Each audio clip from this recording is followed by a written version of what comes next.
And there you go.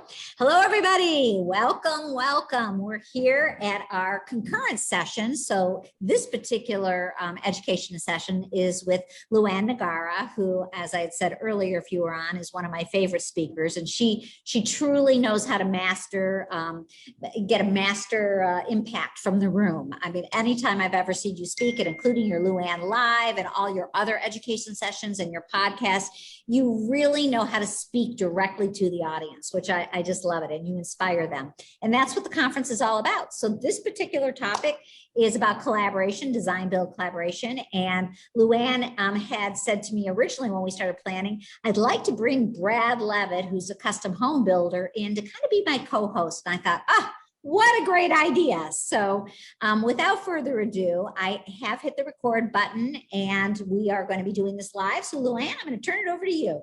All righty. Thank you, Wendy. I'm so excited, honored, and thrilled to be here again with the Powerhouse Smart Luxury crew. You run a great organization, Wendy. My hat's off to you. Admiration, all the cred, all day long. But I'm also very, very excited and proud of this crew that I've brought along with me here to you. So first, Brad Leavitt. Brad Leavitt has become a great friend, introduced to me by Jenny. But I'm going to give Brad an opportunity to tell each of us what he does, who he does it for, what his superpower is, and then we'll go around the room and get the same from the rest of these ladies. Hi, Brad. Hi, LuAnn. I love that term superpower. That's pretty good. I'm surrounded by amazing superpowers here, but we're a builder here in Scottsdale, Arizona. We build residential and commercial. I founded the company 8 years ago. We're very active on social media. Been fortunate to be a guest on LuAnn's podcast. We have our own podcast as well, and had LuAnn as a guest on mine. So we've had that reciprocity, but more importantly, Kathleen, who's on here, and Jenny and Jessica. I mean, just an amazing collaboration, right? The superpower is that we will only work with designers, and it's so key to our business. It's been successful, and that's why we're here today to speak about that collaboration. Love it, love it, love it. So Jenny, lady, known you for 5 years now. Very much appreciate you all the way, all along. And tell us a little bit about your business in Arizona and what your superpower is. Okay. I'm Jenny Slingerland, and I'm owner and principal designer at Black Ink Interiors, and we are also in Scottsdale, Arizona, just down the street from Brad. And our expertise is in high-end residential projects located throughout the U.S. and a little beyond. We are typically brought onto a project in the architectural phase, and then we see the project through to its last styling and finishing touches. So we really do love that. I think our superpower is trying to make the build process as smooth as possible and as enjoyable for the homeowner and the builder. Love it, love it, love it. Kathleen Anderson, another rock star in the group. Hello, hello. So tell us who you are, what you do, and what makes you a rock star. Thanks for having me. I'm super happy to be a part of this panel. My name is Kathleen Anderson. I'm principal of material design, and we do luxury full service interiors based out of Austin, Texas and Chattanooga, Tennessee. And we do obviously high-end residential as well as a little bit of boutique commercial. And we really do lean into the build process and really making things easy, not only for the homeowner or client, but also for the builder. And we also offer a build kit, a design kit for builders on our website to reach out to those builders that maybe don't have access to good design in their area, or for whatever reason, they want that kind of ready to roll out of the box list of selections and presentation boards and specifications, all the things that you need. Love it, love it. And Jessica Matteson is a landscape architect. I happen to know this lady's business up front and personal. I feel like I could tell you why she's a rock star, but I'll give her a chance to say who she is, what she does, and what makes her different in the way she does it. You're on mute, by the way, Jess. Unmute yourself. There you go. Thanks, guys. I'm so happy to be here. I'm a landscape architect, principal of Madison Landscape Architecture. I'm based here in Southport, Connecticut. And I have some projects up and down the East Coast, but mostly that we're sort of local in the 2-hour radius here. And I guess I'd say my superpower is that I focus on complete experiences. So really loved Lenore's keynote this morning on feeling the new definition of luxury: safe, connected, inspired, joyful. I was taking notes because she was saying it so much better than I could have, but that is really what I'm looking to do, is work with my clients who are 90% residential to create extraordinary experiences on the outside of their homes. And the way we do that is through a particular discovery process, so that we can really understand what kind of lifestyle our clients like to have. And also taking a really deep look at the property and to understand how we can make the absolute most magic on that property. So we do that with a particular discovery process, which helps us just deliver something exceptional, customized, and one of a kind. I love it. I love it. So the funny thing is, you know, I know each of these individuals and I know their businesses, and each one does have at heart this concept of collaboration, and it's borne out over and over again. And additionally, each one of these business owners brings a high level of excellence to what they do. This is not a just, this is what I say, but then I don't actually do it crowd. This is a crowd that delivers on their. The thing that I want to set it up by saying is that I know that each one of these business owners has taken the time to think about what it is that they do and how they do it and how they deliver it. And I have learned in the 650 plus interviews that I've done that this is one of the differentiating factors. A lot of us get up every day, do our work, we do it well, but it's the ones that figure out how they are going to do it so that they can make it a duplicatable, repeatable process and deliver the same level of quality each time, that have the opportunity to set themselves apart. So for all of you who have joined us today, I want you to just really understand that that's what you're looking at here. Each one of these people does that. So Brad, I want to start with you. Yeah.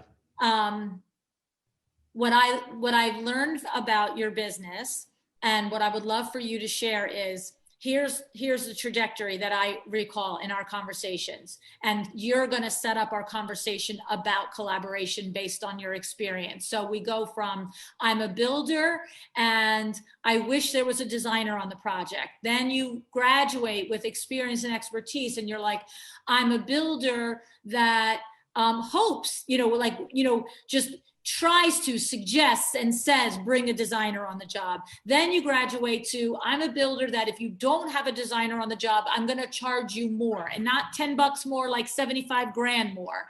Then you ultimately reach this place where you are now, that is, I'm a luxury builder, and unless you have a designer on the project, I'm not going to be your luxury builder. And that is like, I love that. And so you start us up, Brad, about this collaboration between the different professionals that take to deliver a luxury build. Right. And so the thought behind that, LuAnn, and I love that you shared it that way. So when we think as a team here, our global superpowers, we're saving marriages one house at a time, right? That's what we're trying to do here. And the only way to do that is through collaboration. And the painful side of this as a builder, I've been in the building industry my whole life. I grew up in San Diego building here in Scottsdale. And what I found is that as I go through and do my autopsy of each project, as LuAnn mentioned, is I can see very clearly when I have a designer involved on the project and I have an architect and a landscape architect from the very beginning. These are projects that are built more efficiently. They're built on time. They're built within budget. And the clients like me by the end of the project, right? Which is key. And that's the issue. And so, here, Jenny is here local. We have a project, and her, the architect, the landscape architect, we met from day one with the client, and now we're under construction. It's going very smoothly. The client's happy, and our client had a very limited budget. And this is why it's super key, because with all the teams working together, and I'm fortunate as a builder where clients do come to me first, and I tell them very clearly, if you don't have a designer and you're hemming and hawing about hiring a designer, then I'm not your builder. We're not going to work together. So, and that's key. And I think that's really important because, the talent of Kathleen, Jessica, and Jenny, this is what really makes the project successful. I love it. So, and these ladies love it too, because it's appreciated when the builder gets it, right? Yeah. So let's talk about this a little bit. you know, we know that. I think what it is I would love to know from you guys. So from Jessica or Kathleen or Jenny, is Brad the unicorn of the builders, or is Brad the emerging typical builder, or is like, yeah, once you get to the luxury level, all day long, the builders get it. So who wants to take? Okay, Jenny, go ahead. I'll take that. And maybe because I'm right here with Brad and we have projects together and other builders in the area, I think there's a fear that I'm not going to get the job if I say you have to hire a designer, or it's not going to be in their budget to hire a designer, or it's not going to XYZ. There's no other builder that I work with that insists on having a designer on project. They want to be there and they've expressed as much to me, but they haven't pulled the trigger to actually do that. And I think it kind of goes back to, you know, Sandra Funk says it, stand in your space. Brad has put himself in a position through his hard work, you know, doing this his whole life, to be in a place where he can just say, look, I am this person and this is how I want my projects to go. You'll be happier, I'll be happier. And I'm just going to stand in my space. And if you don't want to work with me, or you know, then that's okay. And then that you can go to somebody else.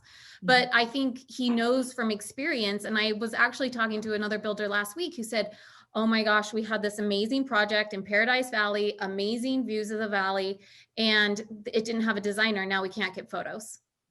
And so now they're in a position where they spent 2 years building this amazing home, and it's basically, it's not anything that they are proud of to put on their portfolio. So working as a team, I think really can help elevate the project to levels that the builder or homeowner doesn't. Sorry, well, Kat. and I think what's important, Jenny and LuAnn, I mean, to this point that Jenny's speaking about, is that the issue is we're not educating the public, right? And that's why I've been so adamant being out here on these platforms, on social media, podcasting with you, and in the industry, to educate the public, because what happens is the customers listen, the clients listen, whether it be via YouTube or podcast, they're out there and they're paying attention, right, on Instagram.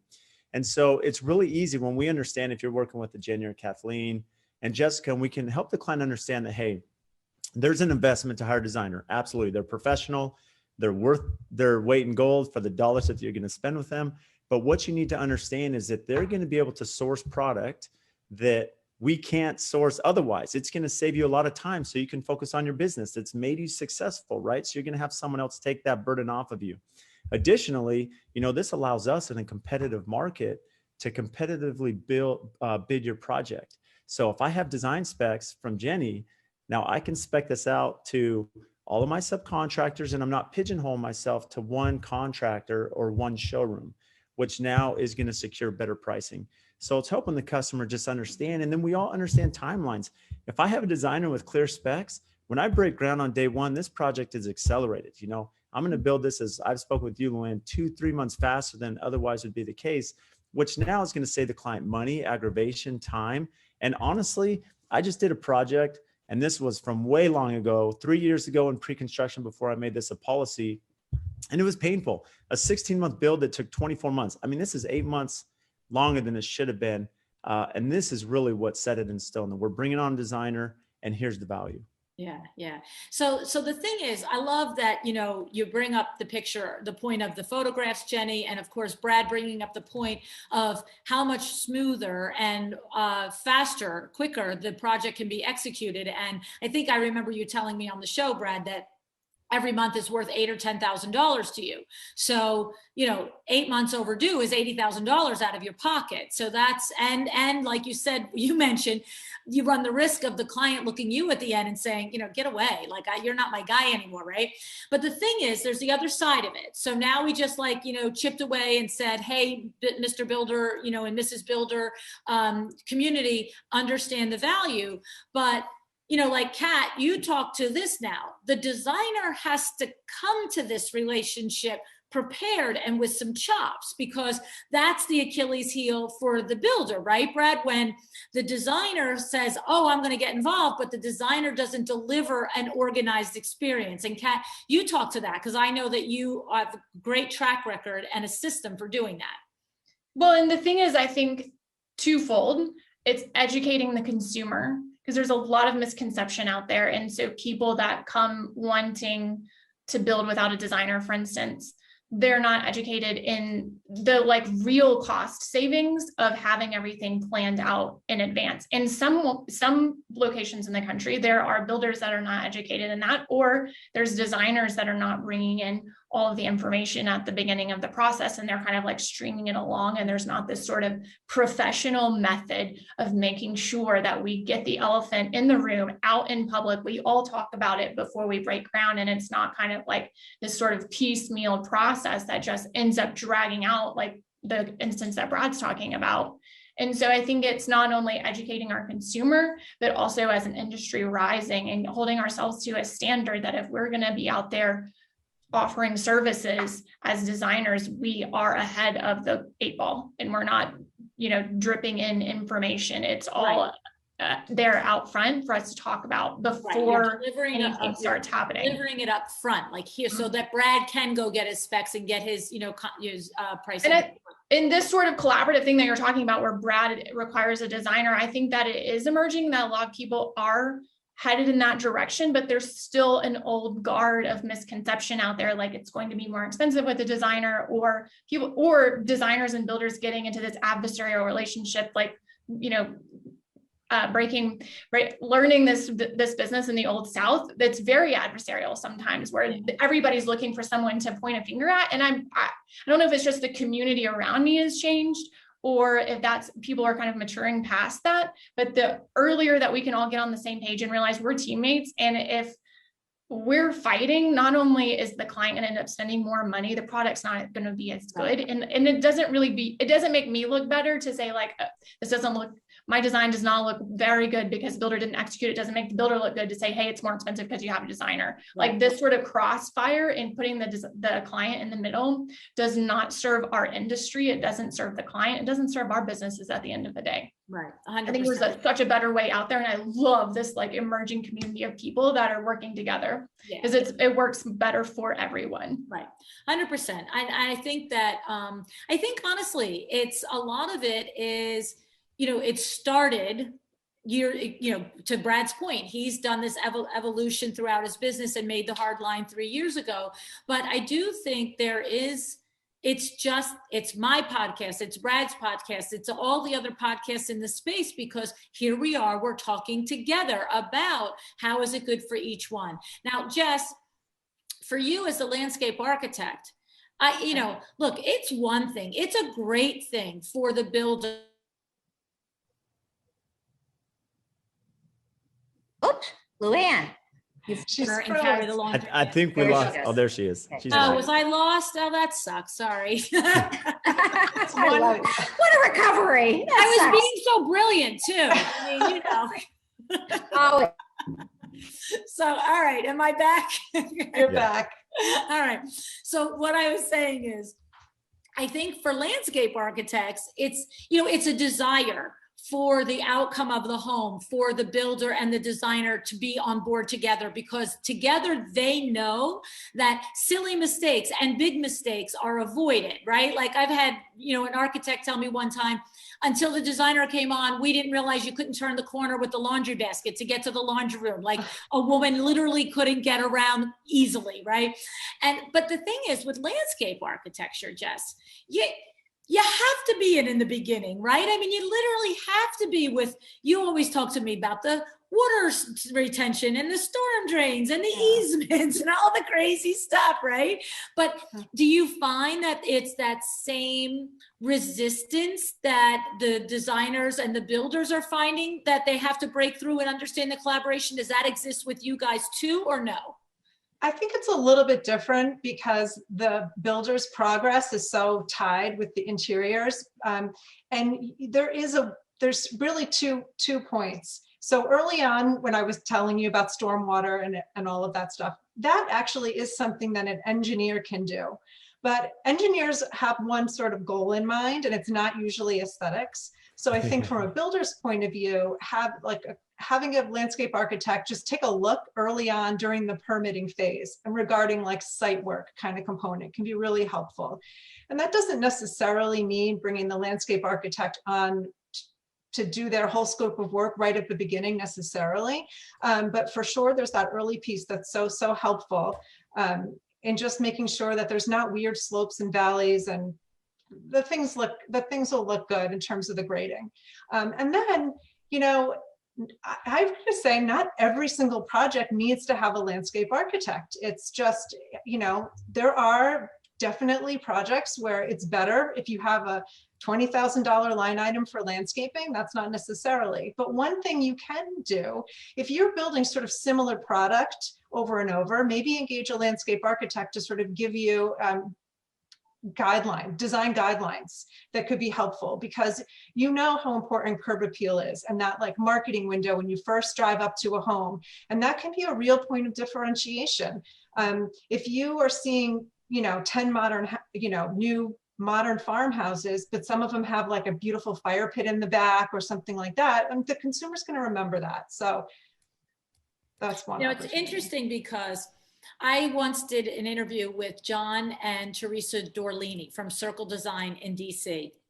And this is a great conversation because John is an architect and Teresa is an interior designer. And of course they work together in their firm, but then John also has architect projects that are not part of the design firm, and Teresa has design projects that are not part of the design build process, right? And what's so funny is, I alluded a little bit to how, you know, the person couldn't come around the corner with a laundry basket. But the thing was that John, as an architect, was as committed to having a designer on the process when they're in drawing phase. Interestingly, from the same reason that you just mentioned, Jessica, what he said was, look, I'm good at what I do. I happen to think I'm a great architect and I'm going to design you a great house. He said, but I know when somebody like my wife comes in, she's going to look at and say, hey, you know, do you have outlets in the middle of the living room here on the floor? Because the only floor plan that will work here is going to be this. Or you don't have the window placement, you know, that look great from the outside, but from the inside, you didn't give me symmetry for the fireplace. Like, those are the little silly things. Of course, they get into much bigger. And what's interesting, Jess, is you said the same thing. So a builder may, Brad, you tell us about this, a builder may have an engineer involved that it's technically the property is right. But somebody like Jessica is going to look to and say, great that it's technically right, but do we have the potential to make this beautifully right once you are moving along in the project, right? Have you had that happen where you've been like, oh, shoot, we got it all right, but now it needs to be redone because it's not as beautiful? Yeah, all the time. I mean, the reality is this goes back to the messaging. It's all the time. So, I mean, this goes back to the messaging. I know on the comment board, Ashley was talking about this. I mean, the issue is we're not bringing in the design or the landscape architect early enough. Now, I build in Scottsdale. When I'm building in the natural desert, it's adamant. I have to have a Jessica on board because we have natural vegetation. We have saguaros, we have mesquites, you know, these trees that are protected by the state, which are impact where the actually building pad is. And so we have to relocate this vegetation, we move it, we replant it, we may store it off site. So this is, you know, to protect the natural desert, right? And so it's a little bit unique, and this is why we're adamant to have the landscape architect on. But when you look at the overall theme here, when I'm sitting down with the client, they need to understand, this goes back to a point Jenny made when you think about photography and marketing. Well, when the client, look, this is COVID. People are stuck in their house. It could happen again. Who knows what's going to happen? So how do you feel when you're sitting in your home? How do you feel in your environment? Is it healthy? Is it beautiful? Does it inspire you? Right? And so why not invest those dollars? All of our clients have a budget. That could be a small budget, a big one, but either way, we can work within the, you know, those boundaries. And so why not create something that inspires our, you know, the people that live in their home and they're there all day. And not only that, when you look at resale, you know, all these things are so important to look at. There's so many points here. And so this is why, you know, you get the designer on, you get the architect, and it has to be from day one. Designers are mini architects in a way, right? They're going to take the architectural drawings and they're going to fix them, because just as the point Jessica made where the engineer isn't going to beautify, they're thinking about the logistics. So is the architect in some cases, not to throw architects under the bus, but they're looking at logistics. But the designer may come in and say, let's move that door swing so I don't look at the toilet right when I walk in the bathroom. And these are things we have to work through, not just the colorization, to use a general term, but also the day-to-day living. How do I operate in my kitchen? Where do I store stuff? Where's my drop zone when I come in the house? And this is really what's going to inspire and motivate our clientele. And then really the best product is when we can all speak early on in the process and like really collaborate. I probably am a freak because I did both interior design school and architecture school. But I think like you have to marry the two. It's not like we don't need one or one is not good. Like in construction, like all three of the disciplines really have to get into the room, or the earlier the better. And the client is going to have the best end result if we do. So the question is, it's like a chicken or an egg thing, right? Like we are all highly evolved people, and so are all of our esteemed colleagues that are listening. We get it that collaboration is where it's at. We get it that the builder can do a better job if he's in concert or she's in concert with the architect, and the landscape architect can do the better job, but the designer can. But it's getting that message out there. Mm-hmm. It's what is the heart of that? Jenny, you have the luxury of working with Brad on some projects, but not others. And when you think back to what are the ways that a designer can convey, and then we'll ask Jessica, how you can convey to the architect and the builder that it's important to have you involved from the beginning, and that it isn't just about picking the sofa and the hardware for the cabinets. Right. And I think that just comes with time and like we're talking about now, education, because I have sat down with builders before and kind of said, look, I realize it might seem like I'm pitching myself, but honestly, this will help you too. And it's a better experience for everyone, you know, because like Brad said, and like Kat said, you know, there are times where a designer can see something that the architect didn't, that's going to improve that space, right? Well, if Brad's already done, you know, the studs are up, it's a lot harder and more expensive to make that change because you brought us on too late. The earlier everyone can start, the more we can catch, the more we can see, the more input we can have, and then the selection starts. So it's kind of just sitting down with them and saying, look, and I've done that, and I've cold called builders before and been like, I want to work with you. Let's set up a time. Let's sit down and talk about it. Show them my spec book and just talk about the things that as a team, and how we're stronger as a team than in our individual parts. Okay.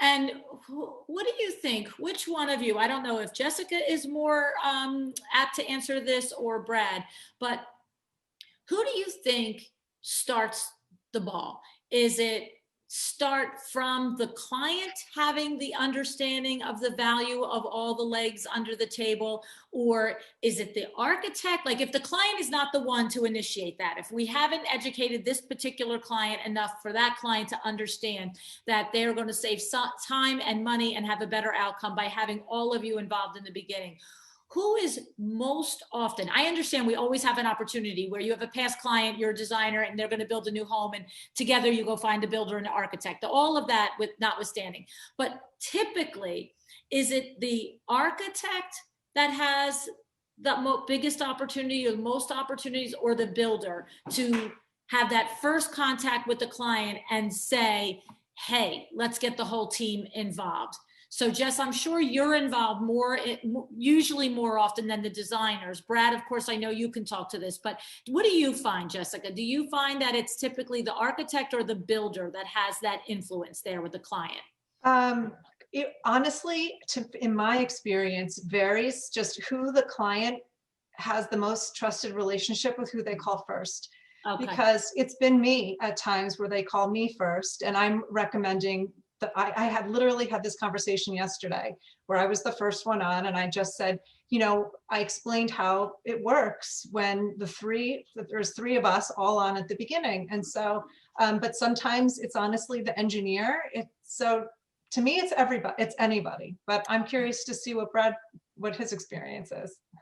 Yeah. And, you know, Jessica mentioned it really depends on the client, because the client may, as you mentioned, LuAnn, have previously built with one of the party members. And so they're going to trust them. And it really depends where that lead generation comes through. Is it the architect they're calling first? Is it the designer or the builder? But notwithstanding any of that, you know, this goes back to your question that I think you had for Jenny too, is when you're thinking about this conversation, well, we've spoken about some of the target points that are going to hopefully reach the customer and understand the value of all four of these parties, right? Builder, landscape architect, building architect, and designer.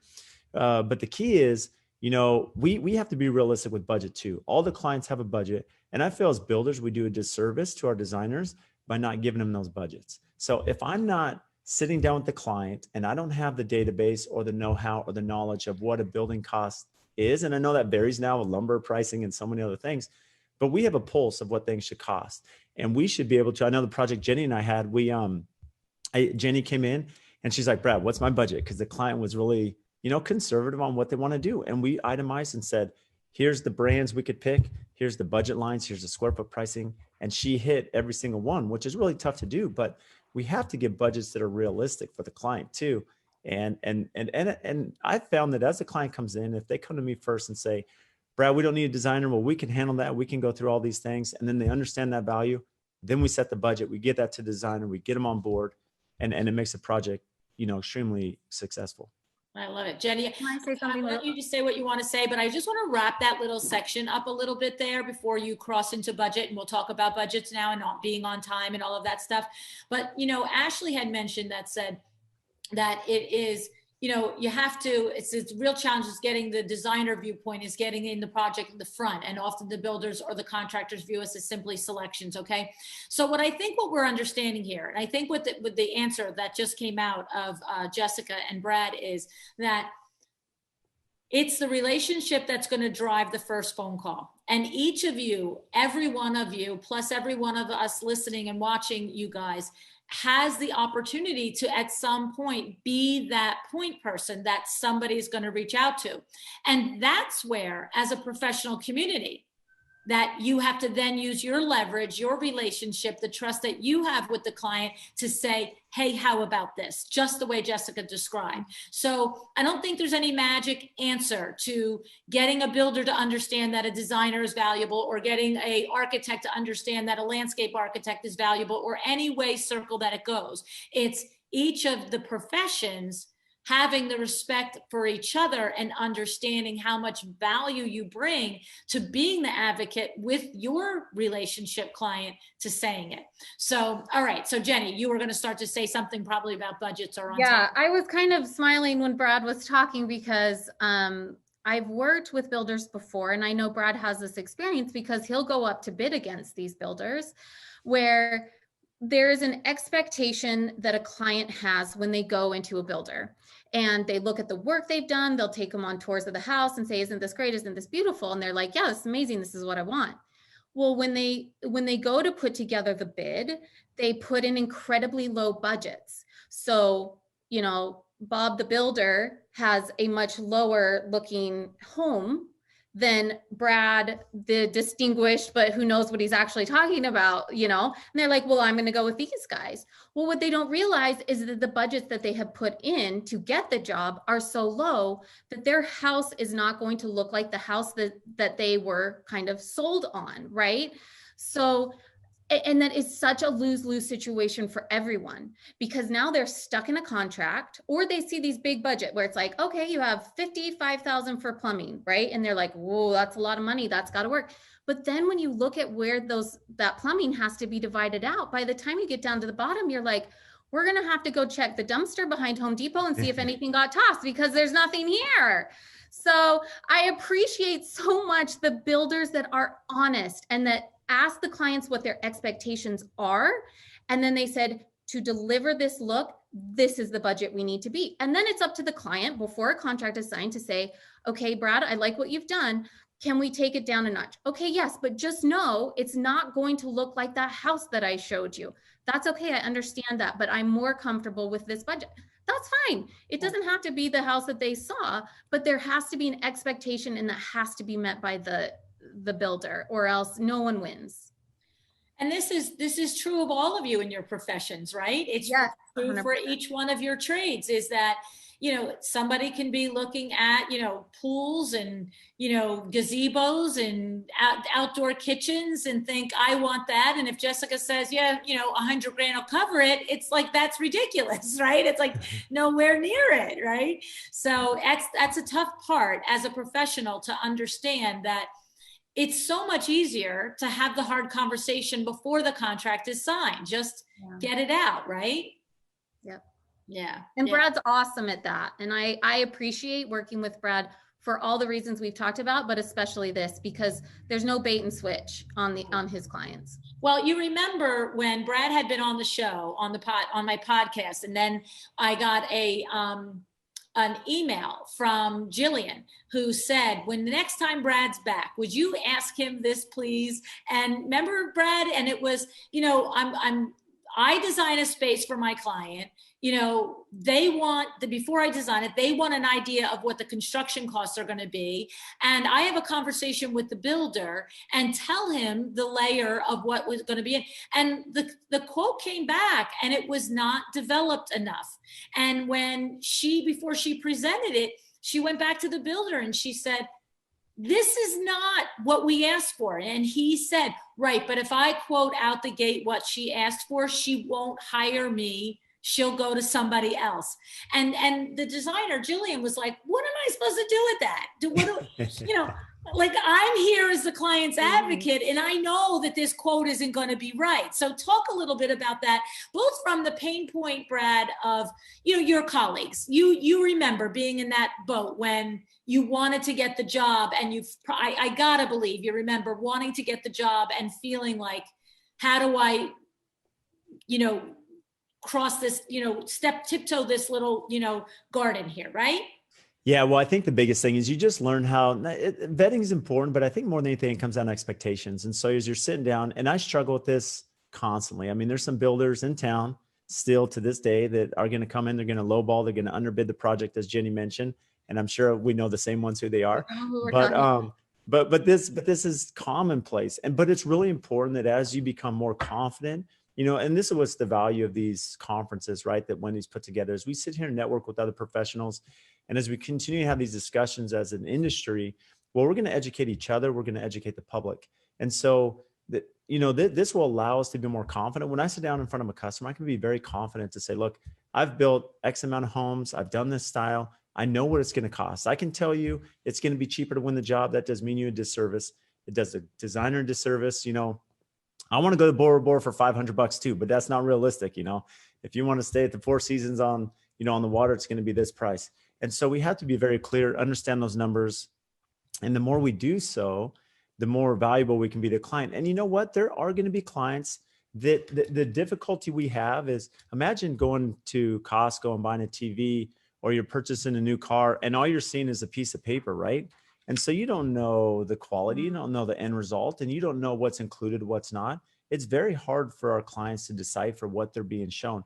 So it just comes down to the more confidence you have, the more information that you can present, and, and give them, here's a project I did within that budget. And this is the level of finish. Here's the level of appliances and the marble backsplash. And so they can see it. That does help paint that picture. And you hope that those are the clients that you're going to attract, that want to pursue that relationship.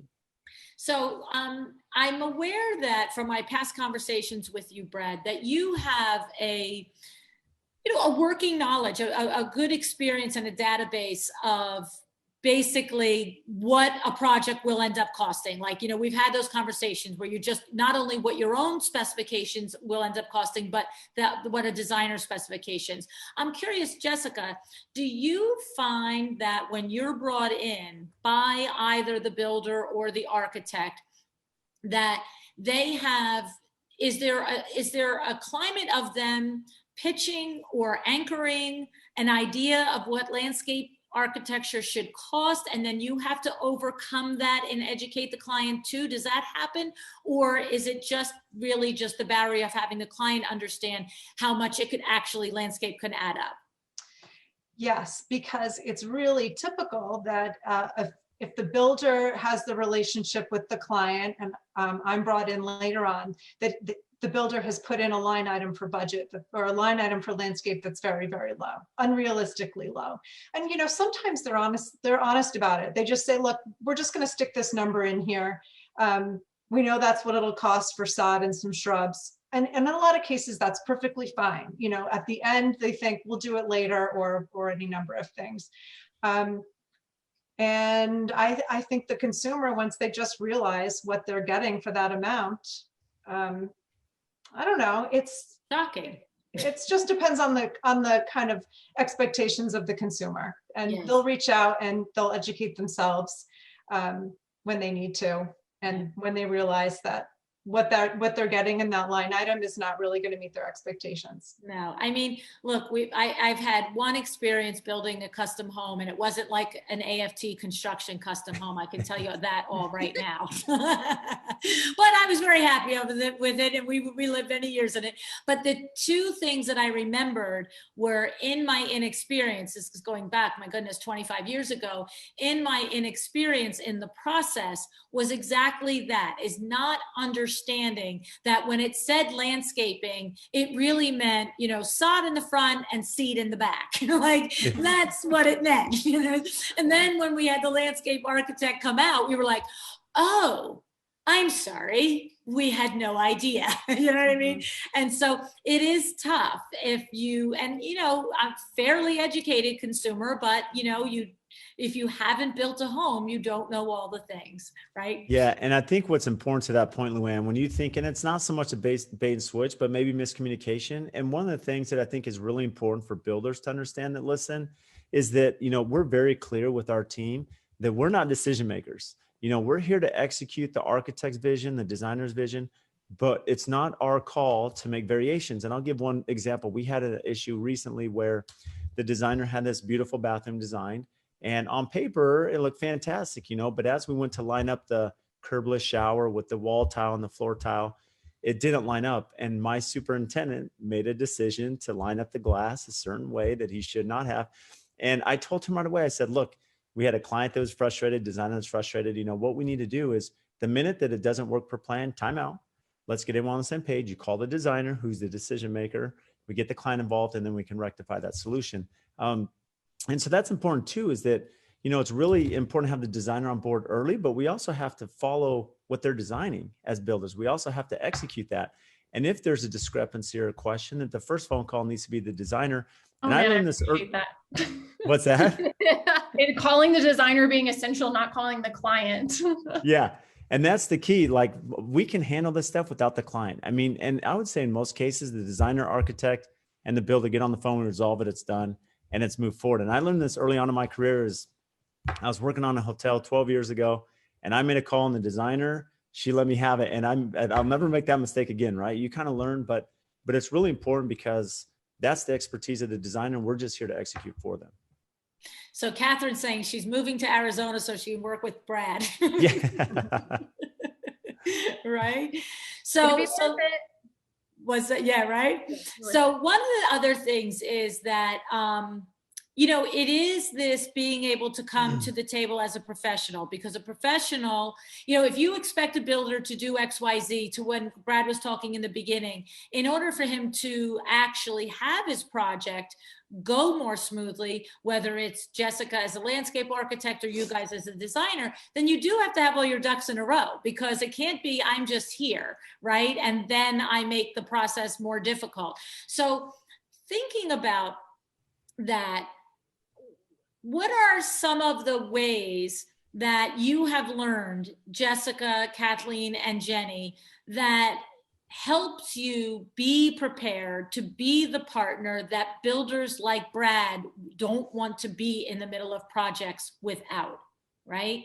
So Jess, why don't you tell us what goes on? Like, I know you have that great process, but beyond that, like, I guess what I'm like, where I'm thinking now is the collaboration. So Brad just mentioned that if something's not quite right on the project, he instructs his team to call the designer first, so rather than the client. And it's that communication of delivering the deliverables and making sure that it's understood and accountable. What do you have some tips on how to make that a smoother process? Yeah, I mean, I was loving that. I mean, I give my number to anyone who's on site, any of the workers. They can all call me and have my cell phone number. So I love that. But I think firstly, just having like a team spirit, like framework, just in your mind, when you're approaching it, think of it like I'm a member of a team. And I think that's the first one. And the next one is really software. I mean, having your processes. So you have processes, change orders, clarifications, different kinds of communications that need to happen to keep a project moving slowly, quickly, not slowly, quickly. And so in addition to, of course, just picking up the phone and making a call, I think having some project management software so that it's very clear. If you want to check, you go through this certain process. If you're making a change order, you go through this certain process, and it's documented, and it just is sort of, this is how we work. And it's easy to then bring new collaborators on board because this is the culture, this is the system. And I think that works well. Right. Do Jenny and Kat, do you work with your co-collaborators through a software so that if you make a change, they're notified? If they make a change, you're notified? How does that work for you guys? Kat, I think Jenny and I both work with Google Docs, right? Mm-hmm. Yeah, so we both upload our spec books to Google Docs and then email all important team members when there are changes. I think communication, being over communicating up front, having the information way earlier than the builders often say that they need it, just having everything kind of locked and loaded, ready to go in a system and process is so important and valuable. And on the flip side of what Brad was saying, if we notice things in a walkthrough that aren't quite right, I'm like literally thinking of an awning that got installed on that job site of mine last week. That was not right. It wasn't the shop. It wasn't per the drawings. Instead of calling the client and letting them call the builder with that information, that's also rude. Like, call the builder, like, we can work this out. And the client doesn't ever even need to know that we had a discussion about it. They just know, like, hey, the wrong was installed, new one's coming next week. The end. Mhm. They don't, nobody wins when we start this finger pointing business. And I love that that's becoming less and less popular, I guess. Yeah. If you want to lose trust quickly with your designer, then throw them under the bus, right? And I think that And goes vice both versa. ways. Yeah. Right, totally. Right. One thing we also do now is Dropbox. So if we'll take our like Google Docs and our CAD drawings and things, and we'll put them in a Dropbox, and then they're alerted if there's been any changes. We'll still email and say there's been changes, but then everybody kind of has that updated version in Dropbox. But one thing I wanted to say about kind of working as a team, when Brad and I wrapped up our spec book for this project, I talked to Brad and I said, hey, I want to know what I'm not doing that other designers are doing that I can improve, because you don't know what you don't know. And I don't know how I can improve the spec book unless somebody tells me. And so I reached out to Brad and I said, hey, what can I do to elevate where I am, right? And he gave me some great feedback. And I emailed him like a week later. I'm like, it's been changed. Like, you know, we're doing it that way now, because unless you ask or unless you get feedback, and just like at the end of all of our projects at the client closeout, we take them to lunch and we sit down, we say, what went well, what didn't go well, and what can we improve on? Because they are thinking things that they're like, I don't want to tell Jenny, she's so nice. And then, but I can't improve my process unless somebody tells me that I'm doing something or there's a better way to do it. And so I think ask your clients, ask the builder, ask the landscape architect, ask the people if you have questions, or what can I do to improve what I'm doing to be better at what I do. Well, and it takes a lot of courage to do that. You know, I mean, and if what's interesting is that it is one thing to say that and we all smile and go, that's a great idea. And I'm going to do that and I'll do that. And I do that and all the things. But when you really think about it, it takes a lot of courage to sit down with somebody, whether the process was perfectly wonderful or had little bumps in the road, to look at them and say, I truly would value your feedback. Would you share with me ways that I could be better? Because you don't know what you don't know is exactly right. Right? Yeah. So, but I think that one of the things is that Jeff is saying here that in his experiences, collaborations are more productive when everybody stays in their professional lanes. And I think that each of you are describing that, but I do think that you are more able to stay in your professional lane when your own process is pretty enunciated, because it's like, this is how I do it. This is how I deliver it. This is how I communicate. This is how I meet expectations. This is how I can show accountability. And when that happens, it's just easier to say, here's all my stuff. Where's your stuff? Like, are we working together or not? But it's when you're not quite prepared that it becomes more like that I didn't know and you didn't tell me and who should have this, right? Like you have to, I can't just keep hammering that home. You have to come with your own stuff locked up, right? Well, yeah. I mean, if all of us want to get to that level, it doesn't matter what profession you are, you have to have systems in place. And so we've been adamant, when we have a project, we have a project coordinator and a superintendent dedicated to that job. So they're going to work with Jenny, they're going to work with Kathleen and Jessica, right? And what happens is we use Buildertrend, and that's our software. So we're going to take, whether they have Google Drive or Dropbox, we're going to upload their electronic documents, we're going to put in, we're going to track it. And then I tell them, don't call the designer 18 times in the day with questions. Work throughout the day. We use OneNote, put your notes together, put all the questions we have, but know your specs. I mean, the biggest issue we have, it's real easy I shouldn't say easy. The designer has spent all this time designing their book, okay? But if we don't understand what they're designing, if we haven't reviewed them, if we're unknowledgeable about what they're doing and we don't know it, then that's our problem. And we need to understand it. And if there's questions, we could put that together and address it. And that allows us to now manage that and set that expectation with the subcontractor.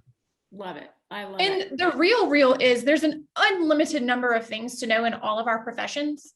Building is such a complex thing. So the example that Brad used about the glass not lining up on a grout line the way that maybe someone thought it should, I think that you start early on in the project fostering an attitude that you're like willing, because you don't want the builder to call the client. You also don't want the builder to look at it and be like, well, that's messed up, and just install it anyways. Like it might be exactly what I wanted, what I imagined, what I designed, but there's also a chance, like we're fallible human beings. Maybe we missed something in this spec. We've done our very, very best. We have high level specs, but they're like stuff slips. And so creating that sort of culture that you're open to getting those calls. So I tell my guys, call me with the questions. And even if it's like, I knew about that grout line and yes, it's perfect, I don't make them feel stupid for that at all. I so appreciate that they took the time to call, because what if it was wrong and it got installed? Then you as a designer are either explaining that to a client or paying for it to be redone. And I think there's ways like that we help each other and up level each other. But by fostering this sort of sense of community and humility, and not having that kind of like, well, I'm the expert here kind of attitude.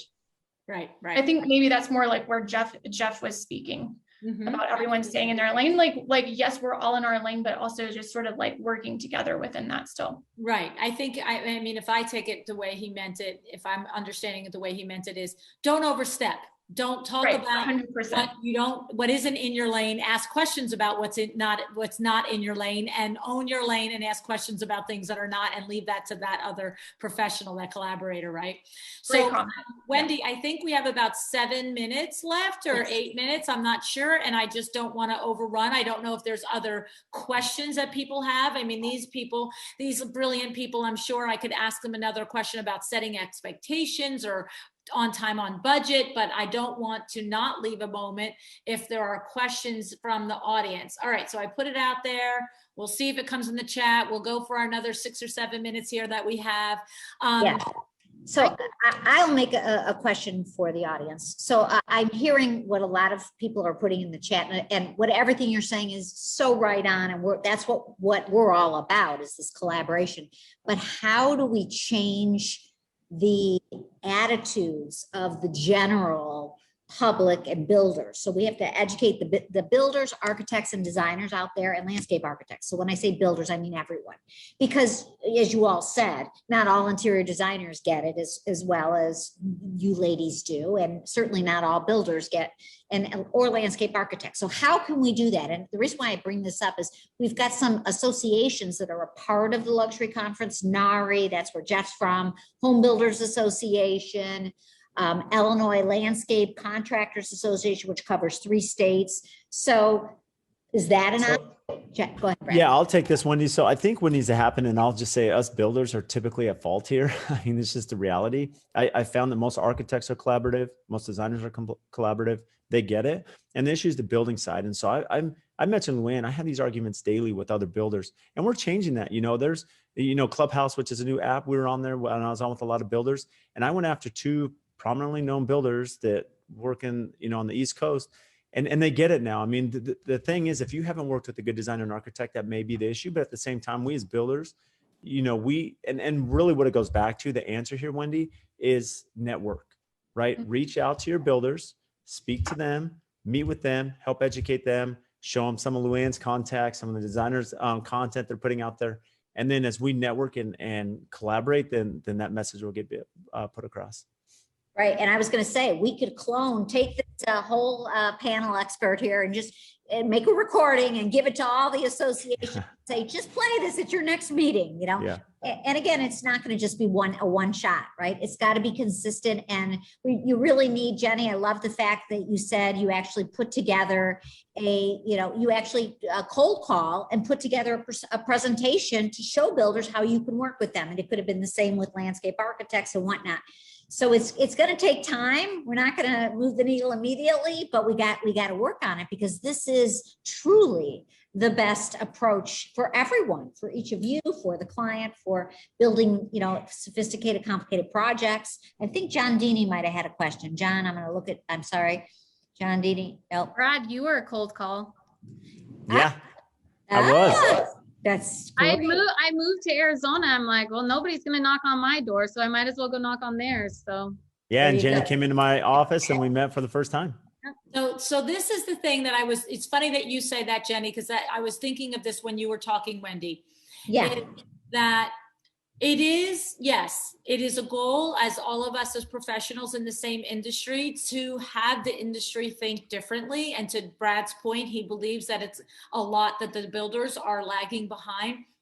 But the really cool, great thing is, as any one individual landscape architect, designer, builder, or architect, you don't need the whole industry to get it.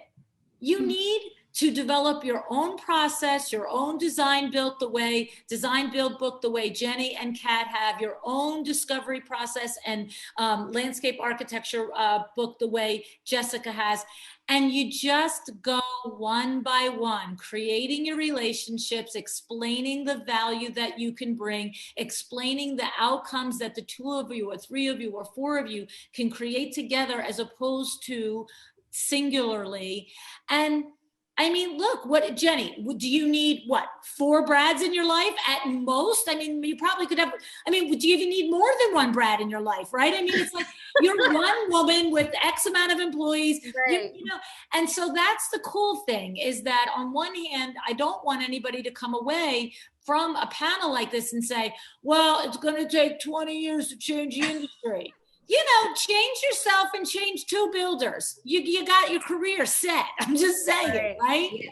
Good point. Excellent, bravo point.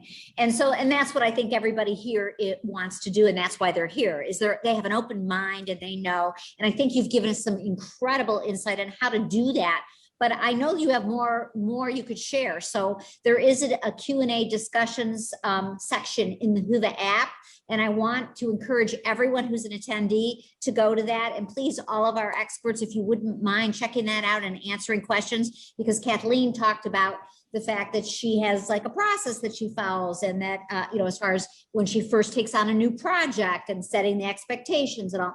So you all have incredible gifts to share. So thank you so much. I thought this was absolutely awesome. We're a couple minutes over, but I think it was well worth it. And I just, hats off to you. You guys are brilliant. Thank you, guys. Thank you. Thank you, everybody. Everyone. Thank you. Bye. Okay, John Dini, ask your question in the Q&A. Okay. Thank you, Wendy. Thanks. Bye-bye.